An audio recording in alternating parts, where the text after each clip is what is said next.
नाज़रीन, आवाज़ न्यूज़ ते रिपोर्ट नशर थियण खां पोइ SSP हैदराबाद शहर में ख़ानगी गाॾियुनि में लॻल गैरकानूनी बार लाइट्स ऐं सायरन ख़िलाफ़ क्रैकडाउन जो हुक्म ॾेई छॾियो आहे। इन हवाले से रिपोर्ट कर रहा है इरफान अली बुखियो।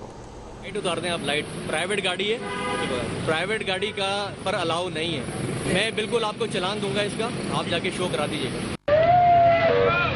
आवाज़ न्यूज़ कुछ ॾींहं अॻु हैदराबाद में सायरन, बार लाइट्स ऐं जाली सरकारी नंबर प्लेट्स जे गैर क़ानूनी इस्तेमाल बाबति रिपोर्ट नशर कई हुई। आवाज़ न्यूज़ पारां अहिड़े खुलेआम गैर क़ानूनी अमल जी निशानदीअ ते SSP हैदराबाद अब्दुल सलाम शेख नोटिस वठंदे कार्रवाई जो हुकुम ॾिनो, जंहिं बाद DSP लतीफ़ाबाद अब्दुल हमीद भुरगड़ी ऐं ट्रैफिक पुलिस जे SO मोहम्मद नईम राजपूत गॾियल कार्रवाई कंदे ख़ानगी गाॾियुनि में लॻल सायरन, बार लाइट्स ऐं फैंसी तोड़े जाली सरकारी नंबर प्लेट्स हटाए छॾिया। पुलिस केतिरनि ई गाॾियुनि खे चालान पिणु कयो।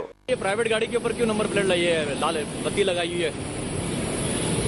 आवाज़ TV पे जो है वीडियो शेयर हुई थी कि जिसमें जो है वो हाईलाइट किया गया था कि शहर के अंदर बहुत सारी ऐसी गाड़ियां हैं जिसमें ब्लू लाइट्स और हर सायरन वाली गाड़ियां, टेंटेड ग्लासेस और फैंसी नंबर प्लेट जो है ये घूम रही हैं। उसके खिलाफ जो SSP हैदराबाद अब्दुल सलाम शेख साहब की जानिब से कार्रवाई कर रहे हैं। जो शहर के अंदर इंतहा में प्राइवेट गाड़ियों पे लगी हुई है, एमरजेंसी की सूरत के अंदर ना तो ये एम्बुलेंसेस को रास्ता देते हैं, ना कोई ऐसी गाड़ियों को रास्ता देते हैं जो एमरजेंसी में जारी हो।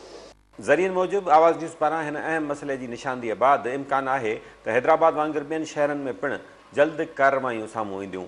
ॾिसणो इहो आहे त हैदराबाद पुलिस पारां शुरू कयल ही कार्रवायूं वाकई जटादार ऐं लाभाइतियूं थियनि थियूं या पुलिस जूं कार्रवायूं नुमाइशी साबित थियनि थियूं।